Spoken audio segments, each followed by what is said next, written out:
வாழ்க வளமுடன். நண்பர்களே, மதிய நேரம் எடுத்துக்கணும். யார் சரி, நாம போன வாரம் தொடர்ச்சியாக சில விஷயங்களை நாம இப்போ சிந்தனைக்கு எடுத்துக்கொள்வோம். நண்பர்களே, போன வாரத்துல நாம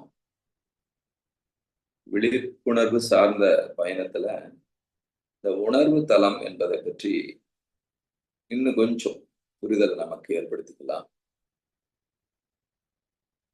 அதுல இந்த தன்னுணர்வு நிலை பற்றி இன்னைக்கு கொஞ்சம் தெரிஞ்சுக்கணும்.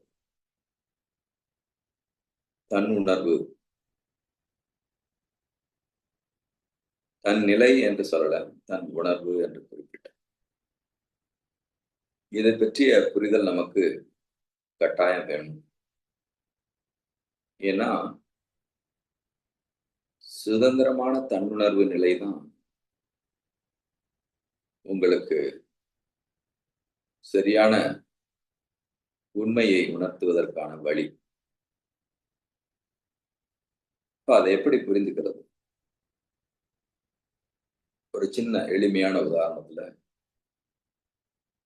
அதை பற்றிய புரிதலை ஏற்படுத்தி, இப்போ இந்த டேம் பார்த்துருப்பீங்க. அதுல எல்லாம் பாத்தீங்கன்னா தண்ணி வெவ்வேறு நிலைகள்ல இருந்து வரும். அங்க ஒண்ணும் இருக்காது, வெவ்வேறு இடங்கள்ல இருந்து வந்து தண்ணியை அங்க தேக்கி வைப்போம். ஒரு குறிப்பிட்ட காலம் வரைக்கும் தான் அதை தேக்கி வைப்பாங்க. அதுக்கப்புறம் அது பயன்பாட்டுக்கு போயிடும். ஏன் அதிக நாள் வைக்கக்கூடாது, வைக்க முடியாது அப்படின்னு சொன்னா, அது என்ன ஆகும்னா தண்ணீர் அதனுடைய தன்மை இழந்துடும், கெட்டு போயிடும். அதுவே இந்த கிணற்றை பார்த்தீங்கன்னா, கிணறு தோன்றோம் இல்லையா, அது தோன்றினீங்கன்னா அதுல தண்ணி எப்படி உருவாகும்னா ஊற்றெடுக்கும். அந்த ஊற்றுக்கண் எங்கோ ஒரு இடத்துல முழுமையான ஒரு நீர்நிலையிலிருந்து தூய்மை செய்து நீரோட்டமாக கீழே வந்து இந்த கிணற்றுல நிறையும். அப்படி உருவாகிற அந்த நீர் வெகு காலம் நிலைத்திருக்கும், தூய்மையானதாகும். எதற்கு இந்த உதாரணம் சொல்றேன் அப்படின்னா, நாம இத்தனை காலம் அறிவுன்னு புரிஞ்சுக்கிட்டு சேர்த்த எல்லா விஷயங்களும், அவை அனைத்துமே மற்றவர்களால் கொடுக்கப்படும், வெளியிருந்து வந்தது, மற்றவர்கள் சிந்தனையில் இருந்து வந்தது. நான் ஏற்கனவே போன வாரம் பேசிட்டது போல, நம்ம சின்ன வயதுல நாம சுயமா சிந்திக்க தொடங்குற காலத்துல நம்மை சுற்றி இருக்கிற சமுதாயம், தாய் தந்தை, மற்ற உறவுகள், நண்பர்கள், ஆசிரியர்கள், வழிநடத்தக்கூடியவர்கள், மதங்கள், மற்ற கதைகள், கற்பனைகள், இவை அனைத்துமே நமக்கு வெளியிருந்து கொடுக்கப்படுகிறது. அதை நாம சில விஷயங்களை புரிந்திருப்போம். அந்த புரிதலை வைத்து இது நம்மளுடைய அறிவு என்ற முடிவுக்கு வந்தோம். அது உண்மையிலேயே அறிவு நிலையில் அது மற்றவர்கள் கொடுத்தது, மற்றவர்களுடைய அனுபவம் அல்லது அவங்க புரிதல் ஏற்பட்ட விஷயம் நமக்கு கொடுத்திருக்கிறாங்க. எப்படி இந்த டேம்ல இருக்கிற தண்ணியை போல வெவ்வேறு இடங்கள்ல இருந்து வருது. அதைத்தான் நாமும் அறிவு என்று நினைத்துக் கொண்டோம். அவற்றின் மூலமாக தான் நமக்கு எண்ணம் ஓடிக்கிட்டே இருக்கும். நமக்கு நம்ம எல்லாத்துக்குள்ள சேலஞ்ச் என்னன்னா, எப்படியாவது இந்த எண்ணத்தை நிறுத்தணும்னு நினைக்கிறோம். ஆனா முடியல. ஓடிக்கிட்டே இருக்கு. அப்போ இந்த சுதந்திரன் தன்னுணர்வு சுதந்திரம் அடையும். எதுல இருந்து? இந்த எண்ணங்களில் இருந்து சுதந்திரம். அப்போ சரியான புரிதல் நமக்கு வேணும். அப்படி இல்லைன்னா இந்த எண்ணங்கள் எல்லாம் நம்மளுடைய அறிவில் இருந்து தோன்றியவை என்ற முடிவுக்கு நாம வந்துடும். பொதுவா நமக்குள்ள சில அனுபவம் இல்லை, நாலேஜ் இருக்கும், கற்றறிவு, மற்றவர் சொல்றது மூலமா அல்லது மற்றவங்க உணர்ந்தது மூலமா கொடுத்த தகவல், இன்ஃபர்மேஷன் இருக்கும். அதையே ஒருத்தர் சொல்றான்னு வச்சுக்கோங்களேன், அல்லது ஏதோ ஒரு தலைப்பு அவங்க பேசினாலும் நம்ம கிட்ட இருக்கிற இந்த தகவல் அடிப்படையில் அங்க ஏதாவது இருக்கான்னு பார்ப்போம். அப்படி எதுவும் இல்லைன்னா அது நமக்கு ஒத்து வராதும்போம். அப்படி ஏதாவது இருந்ததுன்னா உடனே அதை ஏற்றுக்கொண்டு இது சரிதான் அப்படின்னு முடிவுக்கு வந்துடும். அதனால என்ன ஆகும்னா நம்மளுடைய சுய சிந்தனை, செல்ஃப் அவேர்னஸ், சுய முயற்சி, உண்மையை நோக்கிய நம்ம நகருதல் எல்லாம் தடைப்படும். அடிக்கடி ஐயா சொல்லுவாங்க, the knowledge becomes a barrier. அதுதான் உங்களுடைய தடைக்கெல்லாம் வந்துடும். எங்க? உண்மையை அறிதல் என்ற உணர்வு. அந்த பயணத்துல நம்மளுடைய நாலேஜ், நாம கற்றுக்கொண்ட விஷயங்கள் பெரும்பாலும் மற்றவருடைய அனுபவம், அது உண்மை என்று நம்பி, ஏன்னா நான் போன வாரம் சொன்னது போல அதற்கு எந்த முயற்சியும் தேவையில்லை, எந்த புரிதலும் அதற்கு அவசியம் இல்லை, தேடுதலும் இல்லை.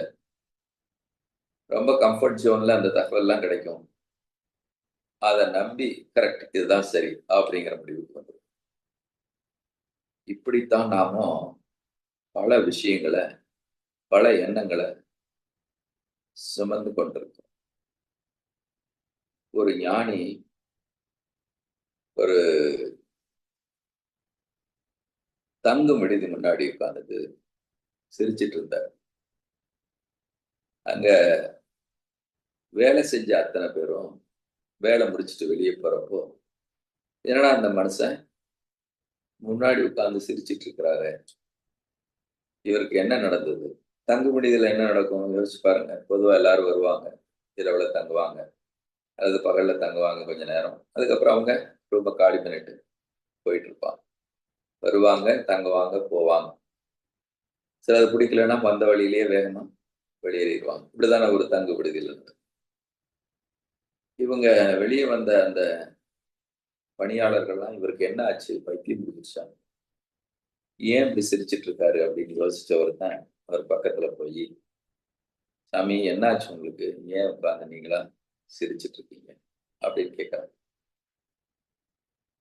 அப்ப அவர் சொல்றாரு, இந்த தங்கும் விடுதியில நடக்கிற இந்த நிகழ்வுகள், அதாவது வந்துட்டு தங்கிட்டு போயிட்டு இருக்காங்க பாரு இல்லையா, இது போலதான் நம்ம மனசு இருக்குதுன்னு நினைக்கும் போது எனக்குள்ள உள்ளுர சிரிப்பு வந்துடுது, என்னால அடக்க முடியல. அந்த வந்து தங்கிட்டு போறவன், இந்த தங்கும் விடுதிக்காரன் அதை நமக்கு சொந்தம்னு நினைக்க முடியாது, வந்து தங்குறவன் தங்கு விடுதி நமக்கு சொந்தம்னு நினைக்க முடியாது. அவங்கெல்லாம் வருவாங்க, இருப்பாங்க, போயிடுவாங்க. இது போலதான் நம் மனமும், மனதுல எண்ணங்கள் வரும், மற்றவங்க கொடுப்பாங்க, அது வரும், மீண்டும் போயிடும். எப்ப வரும், என்ன வரும்னு நமக்கு தெரியாது. நேற்று நீங்க சிந்திச்ச விஷயங்களை இன்னைக்கு சிந்திக்க போறதில்லை. ஒரு மாசத்துக்கு முன்னாடி நீங்க சிந்திச்ச விஷயம் உங்களுக்கு நினைவே வரப்போறதில்லை. 2 வருஷத்துக்கு முன்னாடி சிந்திச்ச விஷயங்கள் சுத்தமா நினைவிலே இருக்காது. இப்படி பல விஷயங்கள் வந்துட்டு போயிட்டு இருக்குது. ஆனா அவைகளை நாம கவனத்தோட கவனிக்காததுனால நாம அவைகளெல்லாம் நம்மளுடையதுன்னு நினைக்க ஆரம்பிக்கும். இங்கதான் இந்த தன்னுணர்வு சிறை பெற்றது. நாம முதல்ல சுதந்திரமான தன்னுணர்வை பெறணும். அப்பத்தான் நமக்குள்ள வெளிப்படையும் அந்த உணர்வு நிலை. இப்ப இந்த தன்னுணர்வு இப்போ எப்படி ஆட்பட்டிருக்குது? எண்ணங்களால ஆட்பட்டு வேதங்களும், புராணங்களும், கதைகளும், கற்பனைகளும், பெரியவர்கள் கொடுத்த சிந்தனைகளும், அவங்க அனுபவத்துல பல ஆயிரம் வருஷமா அவங்க எல்லாம் கடந்து வந்த அனுபவத்துல கொடுத்த எல்லா விஷயங்களுமே தப்பா ரைட்டான்னு நான் சொல்லல. அவங்க கிட்ட இருந்து வந்தது. நம்ம அறிவு இல்ல. இந்த புரிதல் தான் நமக்கு ரொம்ப அவசியம். அங்கிருந்து வந்த எண்ணங்கள். அதற்கு நீங்க சொந்தம் கொண்டாடிட்டு இருக்கிறீங்க. நாம நம்மள அறியாம அதுக்கு சொந்தம் கொண்டாடிட்டு இருக்கோம். ஒரு இந்து வீட்டுல ஒரு பையன் பிறந்தா உடனே அவன் வாழ்நாள் முழுவதும் தன்னை இந்து மதத்தை சார்ந்தவன் என்று எண்ணுகிறான். நான் போன வாரம் சொன்னது போல மதத்தன்மை என்பது வாழ்ந்து பெற வேண்டிய அனுபவம் அப்படிங்கிறாங்க. அத பிறந்ததுனால வந்துரும் அப்படின்னு சொல்றது எவ்வளவு அறியாமைன்னு பாருங்க. இப்படி பல விஷயம் நல்லா யோசிச்சு பார்த்தீங்கன்னா ஒரு எண்ணம் வருதுன்னா அதை கூர்ந்து கவனிச்சு பாருங்க. அது நிச்சயம் உங்களோடதான் இருக்காது. வெளியே இருந்து வந்த மற்றவர் யாராவது ஒருத்தர் கொடுத்திருப்பாங்க. அத நாம கவனமா இல்லாததுனால அது நம்முடையதாக எடுக்கும். என்ன மாறா இதுல மகிழ்ச்சி அவங்க சொல்றாங்க இல்லையா? கரெக்டான விழிப்புணர்வோட இல்லைன்னா என்ன ஆகும்? பிறர் மனம் தூண்டுதல் அப்படின்லாம் சொல்லுவார். பழக்கத்தின் காரணமாக, சூழ்நிலை காரணமாக, பிறர் மனம் தூண்டுதல் காரணமாக, கருவமைப்பின் காரணமாக, தாய் தந்தையுடைய எண்ணம் கூட நமக்கு வரும். அப்படின்னா அதற்கு நீங்க எப்படி சொந்தம் கொண்டாட முடியும்? அப்படி எண்ணங்கள் வந்துட்டும் போயிட்டு தான் இருக்கும். அதை நாம சரியா புரிந்து கொள்ளணும். அப்ப அவைகளுக்கு நீங்கள் யாரும் ஜவாப்தியாரி கிடையாது. உங்களுக்கு அது என்னுடையது அப்படின்னு நீங்க ஏற்றுக்கொள்ளக்கூடிய நிலையில் இல்லை. அது யாருடையோ செல்வம். இப்படி ஒரு ஒரு ஆசிரமத்துல ஒரு பெரியவர் இருப்பார். வர்றவங்களுக்கெல்லாம் அவரு போதனைகளை சொல்லுவார். அப்ப அங்க இருந்த ஒரு சாதகன் அவர்கிட்ட வந்து கத்துக்கலான்னு சொல்லி வந்தவன் அங்க இருக்கிறான் அவரு கூட. அவன் பார்க்கறான். டெய்லி கவனிக்கிறான். அவங்க வர்றவங்க கிட்ட அவர் ஏதோ சிலதை பேசுறாரு. அதை கவனிக்கிறான். அப்புறம் அனுப்பிச்சிடுறாரு. இப்படி தொடர்ந்து அவர் பேசுறது ஒரே விஷயமா தோணுது அவனுக்கு. ஓ என்னடா இது இவரு இதைத்தான் இத்தனை காலமா சொல்லிட்டு இருக்கிறாரா? அப்ப இவர்கிட்ட ஒன்றும் இல்ல போல் இருக்குது. இவரு கிட்ட இருந்து நாம ஒன்றும் கத்துக்க முடியாது போல் இருக்குது. அதனால நாம எங்கேயாவது கிளம்பிடலாம்னு யோசிச்சுட்டு இருக்கிறான். அப்படி யோசிக்கும் போது ஒரு நாள் வெளியே இருந்து ஒருத்தர் ஆச்சாரியார் ஒருத்தர் வர்றாரு. அவர் அந்த ஆசிரமத்துக்கு வர்றவர் வந்து இந்த பெரியவர்கிட்ட பர்மிஷன் கேட்டு நான் ஒரு சத்சங்கம் நடத்துறேன். சரி பண்ணுப்பா அப்படின்னு சொல்றாரு. அவரும் ரொம்ப உணர்வு பூர்வமா பேசுறாரு. அங்க இருக்கிறவங்க எல்லாம் கவனிக்கிறாங்க. இந்த பையனும் நல்லா கூர்ந்து கவனிக்கிறான். இவனுக்கு ரொம்ப மகிழ்ச்சி. ஏன்னா இவன் எதிர்பார்த்த அந்த அத்தனை குவாலிட்டியும் அவர்கிட்ட இருக்கு. நிறைய உதாரணங்கள் சொல்றாரு. நிறைய விஷயங்களை வேதங்களையும் புராணங்களையும் கோட் கொடுக்குறாரு. அது அத்தனையுமே ரொம்ப இன்ட்ரெஸ்டிங்கா இருக்கு. இதை கவனிச்சுட்டு இருந்தவன் நாம தேடிட்டு இருந்த நபர் இவர் தான். நாம நிச்சயம் இவர் கூட போயிடலாம் அப்படிங்கிற முடிவுக்கு அவன் வந்துட்டான். அவருடைய எல்லா செயல்களையும் அவருடைய அந்த பேச்சை 1 மணி நேரம் 1.5 மணி நேரம் கேட்கிறான்.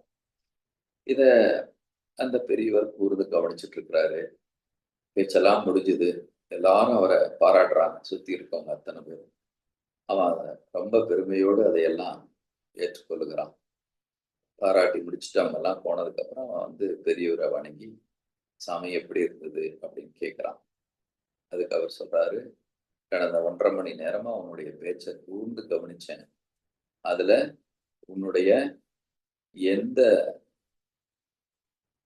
விளக்கம் அதுல கிடையாது. உன்னுடையதுன்னு ஒண்ணுமே அதுல இல்ல. நீ பேசுறது அத்தனையுமே வெளியே இருந்து யாரோ கொடுத்த கடனை வாங்கி நீ பேசின மாதிரி இருந்தது அப்படின்னு அவர் சொல்றாரு.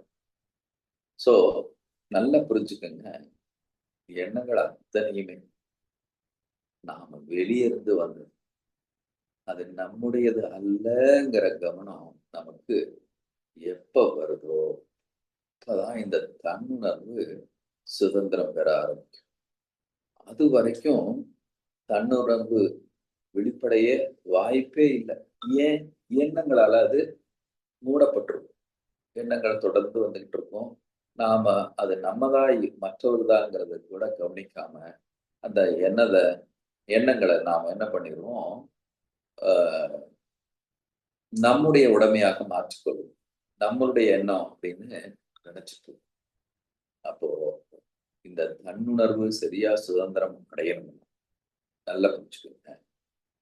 எண்ணங்களை உங்களுடையதுன்னு எடுத்துக்காம அந்த எண்ணங்களை நீங்க கவனிக்கிறவனும் பார்வையாளனும். நீங்க உண்மையிலேயே பார்வையாளன். அது உங்கது இல்லைன்னா, வர்ற எண்ணங்கள் உங்கது இல்லைன்னா அங்க நீங்க யாரா இருக்க முடியும்? நல்லா யோசிச்சு பாருங்க. நீங்க செயல்படுவனா இல்லைன்னா அந்த செயலை கவனிக்கிறவனா தானே நீங்க இருக்க முடியும். ஸோ இந்த விதத்துல உங்க எண்ணங்களை நீங்க பார்க்க பழகும் போதுதான் உங்க தன்னுணர்வு சுதந்திரம் பெறும் என்ற ஒரு ஆழமான ஒரு விஷயத்த இன்னைக்கு உங்க கையில கொடுத்துருக்கு. அப்ப ஐயா நீங்க பேசுனது கூட வெளியே இருந்து வந்த தகவல் தானே? ஆமா, தகவல் தான். அத நீங்க உங்களா மாற்றிக்கொள்ளக்கூடிய விஷயம் எப்பன்னா, நான் இன்னைக்கு முழுமையா சொன்னது என்னன்னா, உங்ககிட்ட இருக்கிற எண்ணங்கள் முழுவதுமே மற்றவங்களுடைய தான், மற்றவங்க கொடுத்ததுதான், உங்களது இல்லை.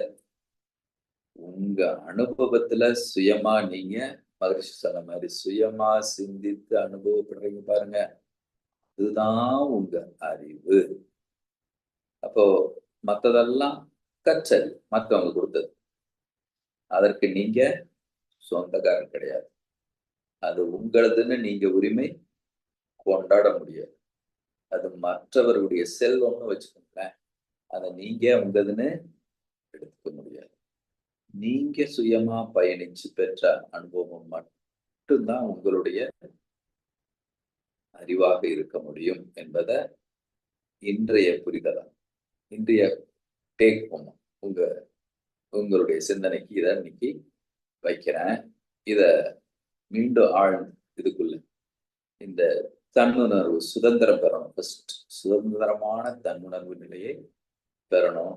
அப்பதான் உங்களுக்கு அடுத்த நிலை சாத்தியம் என்ற புரிதலோடு நீங்க இன்றைய பயணத்தை நிறைவு செய்கிறோம். அனைவரும் நல்ல உடல் நலத்தோடும் நீண்ட ஆயுள் பெற்று நிறைவாக வாழ வேண்டும் என்று வாழ்த்தி இதை நிறைவு செய்கிறோம். வாழ்க வளம், வாழ்க வளம்.